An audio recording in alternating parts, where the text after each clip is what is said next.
Everyone. आज हम बात करेंगे कि जो इंट्रामस्कुलर इंजेक्शन होता है उसको हम कौन कौन सी साइट पे इंट्रोड्यूस कर सकते हैं। फर्स्ट ऑफ ऑल हम ये जानेंगे कि उसकी कौन कौन सी साइट्स होती हैं। उसकी कॉमनली 4 साइट होती हैं।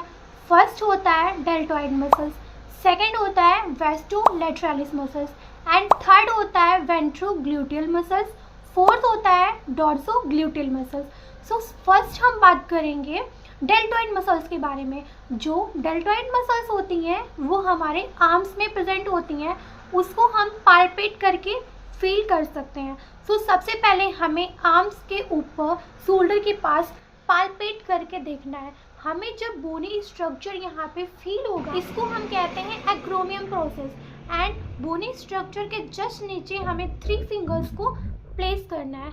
एंड 3 फिंगर्स को प्लेस करने के बाद उसके जस्ट नीचे जो हमें सेंटर मिलता है उसी को हम कहते हैं डेल्टॉइड मसल्स की साइड। ये जो होती है ये डेल्टॉइड मसल्स की साइड होती है। जब हम इसको मसल्स को होल्ड करेंगे तो ये हमें विजुअल होगा। तो हम यहीं पे आईएम इंजेक्शन को 90 डिग्री पे इंट्रोड्यूस करते हैं। और जो डेल्टॉइड मसल्स होती हैं वो बहुत ही लिमिटेड होती हैं, वहाँ की जो कैपेसिटी होती है वो बहुत कम होती है, इसीलिए वो सिर्फ और सिर्फ 1 से 2 ही ml इंजेक्शन को होल्ड कर सकता है। सेकेंड हम बात करेंगे वेस्टोलेटरलिस मसल्स के बारे में। जो वेस्टोलेटरलिस मसल्स होती हैं वो हमारे थाइज में प्रेजेंट होती हैं और ये जो साइट होता है मोस्टली हम इन्फेंट्स में यूज़ करते हैं या फिर जो 7 मंथ्स के बेबीज़ होते हैं उसमें हम यूज़ करते हैं, क्योंकि उनकी जो बटक्स और हिप की जो मसल्स होती हैं वो सही से डेवलप नहीं हुई होती हैं। इसलिए हम जो आईएम इंजेक्शन होता है वो हम थाइज में लगाते हैं, मतलब वेस्टोलेटरलिस साइट पे हम इंट्रोड्यूस करते हैं। और इसकी जो कैपेसिटी होती है वो 2 से 5 ml के जो इंजेक्शन होते हैं उनको होल्ड कर सकता है। थर्ड वेंट्रोग्लूटियल मसल्स के बारे में।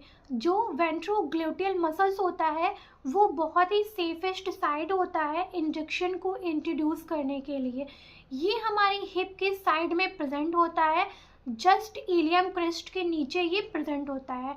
और ये बहुत ही सेफेस्ट साइड होता है बिकॉज ये जो वेसल्स और नर्व्स होती हैं वहाँ से बहुत ही डिस्टेंस पे होता है। ये चिल्ड्रंस और एडल्ट के लिए बहुत ही सेफेस्ट साइड होता है। लास्ट और फोर्थ होता है डॉर्सोग्लूटियल मसल्स। जो डॉर्सोग्लूटियल मसल्स होता है वो बटक्स में प्रेजेंट होता है। बटक्स का जो अपर कोऑर्डिनेट वाला पार्ट होता है वहीं पे हम आईएम इंजेक्शन को इंट्रोड्यूस करते हैं।